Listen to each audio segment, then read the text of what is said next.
Welcome back to day 2 in Ghana with Beach First Travel, and it is our African naming ceremony day. Yes, we traveled to Cape Coast on day 2 for the last baths and the slave castle, but this is also the day that we do our naming ceremony. I've been bringing African Americans and people of the diaspora back to Ghana for almost 10 years now. So I've had the pleasure of doing many different types of naming ceremonies. This one is quickly becoming a favorite. Look at the attention to detail, the authenticness, the traditionalism of this particular naming ceremony. You can tell that this is the same rites of passage that many queen mothers go through when they ascend to throne, or when women are getting ready to be married or going through a different life change. Their head is draped and protected. They are adorned with all different types of lace and fabrics and beads and the traditional kente. You just know that this is a real experience, that this is really tapped into Ghanaian culture, and I always just feel so blessed to be able to share this experience with the people that travel to Ghana with me. I want to make sure that they get everything that they came for when they come all the way to Africa. And this is one of those experiences that really does it. Hello and welcome back to the best episode of the day. As usual, you know, my name has always been Kwamina Cheddar. And so today's episode is special and unique as we begin with a quote of an American writer who was born in 1966 in the United States. So, this writer discovered something special and unique about Africa. She said, "You have to understand, there is a romance to Africa." She said, "In Africa, you can see a sunset and you might believe you have seen the mighty hand of God. This can only happen in Africa."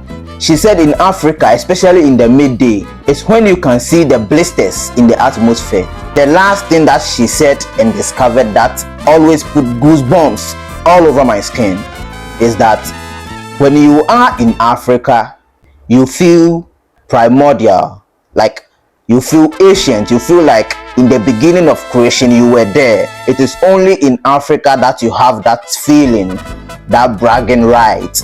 You understand? The name of this writer is Jodelyn. And another writer also said the continent is too large to describe. It's a veritable ocean and a separate planet. So I am here today to tell you that it is only in Africa that music is not just a form of art, but rather a means of communication. Come to Ghana and experience the talking drum. Let's move straight into today's interesting videos about African Americans in the diaspora and Caribbean who have visited Ghana, pouring libation and also making a whole lot of emotional comments, reconnecting to their roots and ancestors. This is mind-blowing. You can't wait to watch this episode. I love the culture. The people are so nice. It was just an amazing experience. This is not the second year coming, and this is not going to be my last time. And next year, I was so blessed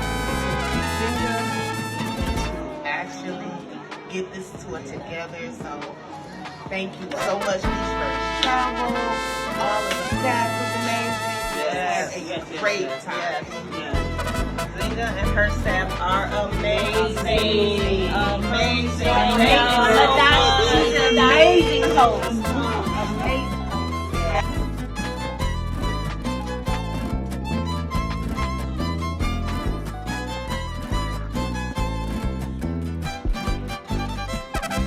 Okay, ladies, last morning in Ghana. How do you feel? How has it been? Super happy about it. This was like super best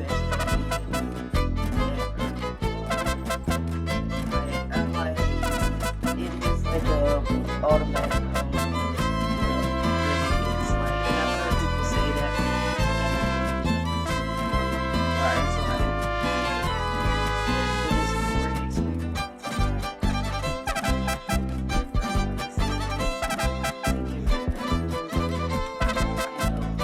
All the support. It's an awesome experience. So, yeah, love the staff. Love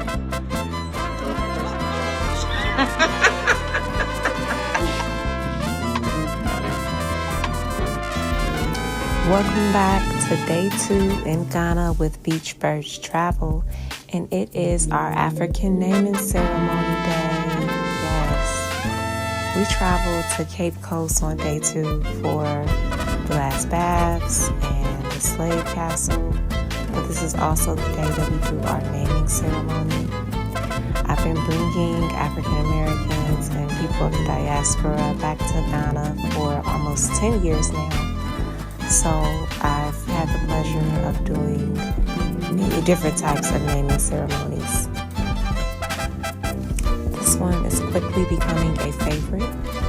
Look at the attention to detail, the authenticness, the traditionalism of this particular naming ceremony. You can tell that this is the same rites of passage that many queen mothers go through when they ascend to throne, or when women are getting ready to be married or going through a different life change. Their head is draped and protected. They are adorned with all different types of lace and fabrics and beads and the traditional kente. You just know that this is a real experience, that this is really tapped into Ghanaian culture, and I always just feel so blessed to be able to share this experience with the people that travel to Ghana with me. I want to make sure that they get everything that they came for when they come all the way to Africa. And this is one of those experiences that really does it. Hey, welcome back to Up Close and Personal Tours to Ghana with Beach Birch Travel. Today I want to talk about this herb. This is a very special and sacred herb to the Ghanaian people. It is called ceremonies, and it has many healing benefits. It can be used in a tea to help you fight colds and infections, but it also has spiritual benefits as well. Just as physically it will protect you from negativity, spiritually it does the same. So as we honor our ancestors at the last bath, we are wrapped in this herb for divine protection.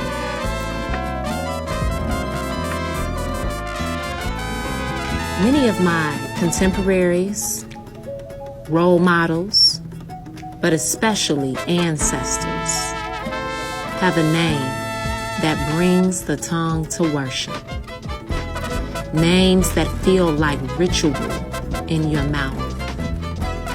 I don't want a name said without pause, muttered without intention. I am through with names that leave me unmoved. Names that leave the speaker's mouth unscathed. I want a name like fire, like rebellion, like my hand gripping Massa's whip. I want a name from before the ships.